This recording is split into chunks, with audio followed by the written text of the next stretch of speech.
नमो नमः। अहम संतोष कुमार पाठक, ज्योतिष प्राध्यापक, जगदम्बा संस्कृत महाविद्यालय बाथो। आज हम लोग रमल नवरत्न में छठे घर से विचारणीय विषय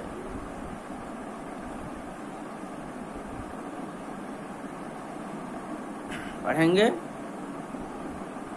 छठे घर से किस चीज का विचार होता है। गृहे खष्ठे विशेषम यथ कथयाम्यधुना किल रोगिणः प्रथमं गेहं खष्ठं रोगस्य निश्चितम्। चतुर्थमौषधस्यापि वैद्यस्य दशमं स्मृतं द्वितीयं दशमं स्थानमौषधास्यां कुत्रचित्। आरोग्यस्यैकादशं च द्वादशं दीर्घरोगकम्।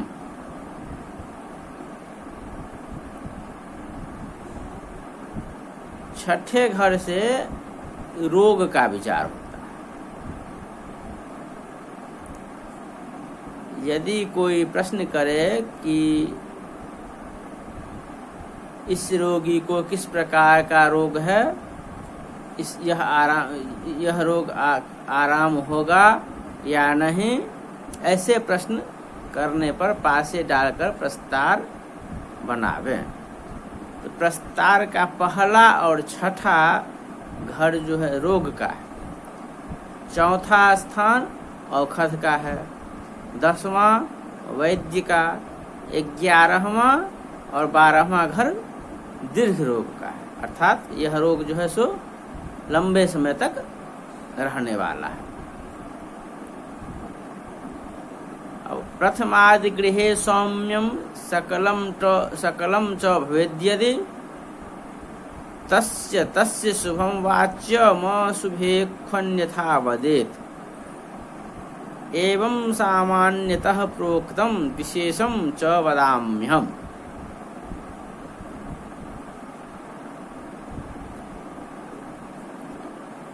सकलों में जिस घर में शुभ सकल पड़े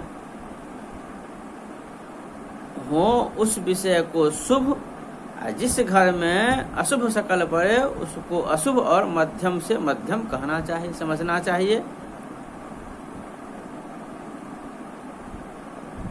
अब इसके फल में विशेषता, रोगस्थम खारिजम सौम्यम किं वा मनुक्लीवकम शुभम रोग मुक्तिस्तदा शीघ्रं सुखेन कथिता बुधैः। अशुभे ते यदि स्यातां कष्टाच्चैव विलम्बतः दाखिले साविते वापि रोग मुक्तिर्न जायते।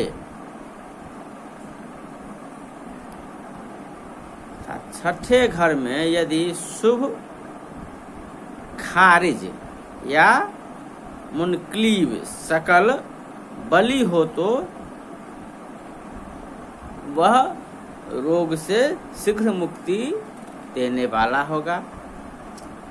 और यदि अशुभ खारिज या मुनक्लीव सकल हो तो विलंब से रोग मुक्त होगा।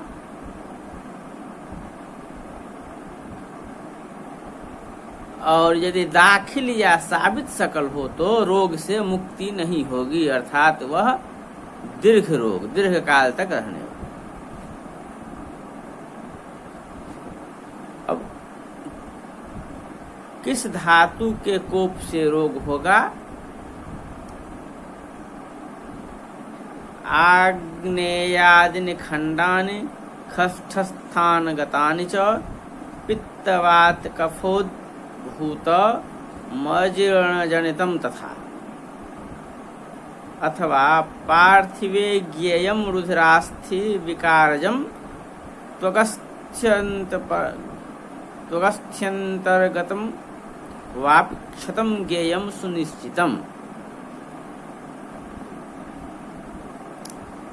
यदि छठी सकल अग्नि आदि तत्व की हो तो पित्त प्रकृति आदि के कोप से रोग कहना चाहिए।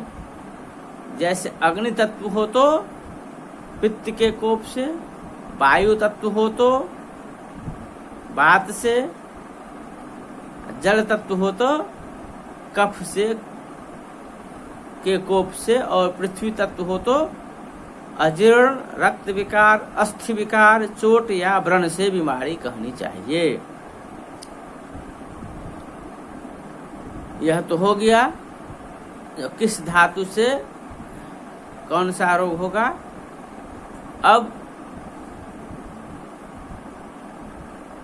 जो है सो यह रोगी ठीक होगा या नहीं।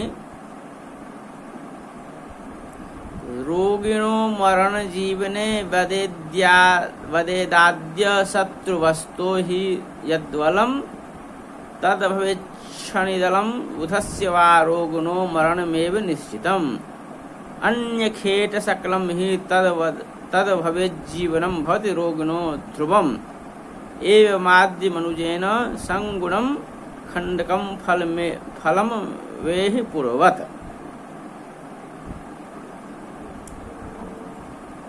प्रस्तार की पहली और छठी शकल को गुना कर एक शकल बनावे। यदि वह शकल शनि की हो तो जातक की मृत्यु निश्चित है, और यदि इससे भिन्न ग्रह की शकल होगी तो वह रोगी जीवित रहेगा।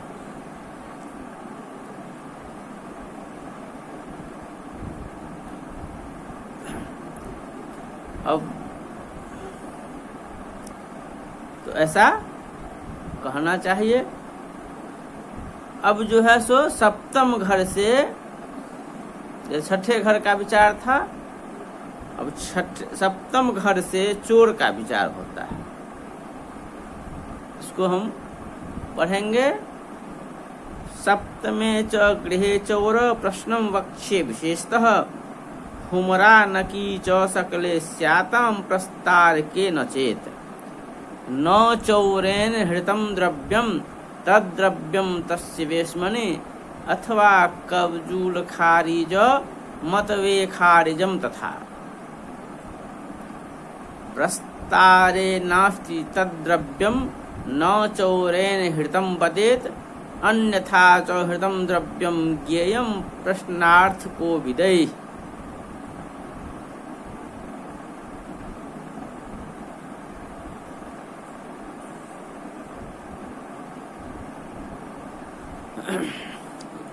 सप्तम घर से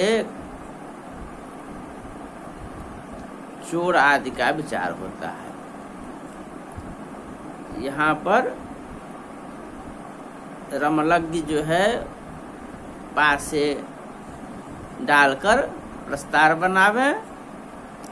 यदि प्रस्तार में हुमरा या नकी शकल नहीं हो तो द्रव्य चोर ने नहीं लिया है, किंतु जिसके यहाँ से चोरी हुआ है उसी के घर में है। और यदि प्रस्तार में कब्जुल खारिज या अतवे खारिज शकल नहीं हो तो भी वह द्रव्य उसके घर में ही है, किंतु इससे भिन्न शकल होने पर जो है सो यह सामान उसके घर से बाहर कहीं चला गया है, या कोई उठा के ले गया, कोई चोर ले गया, ऐसा कहना चाहिए। अब आगे हम वह जो चोर है वह अपना आदमी है या कोई अन्य व्यक्ति है, इस पर विचार करेंगे।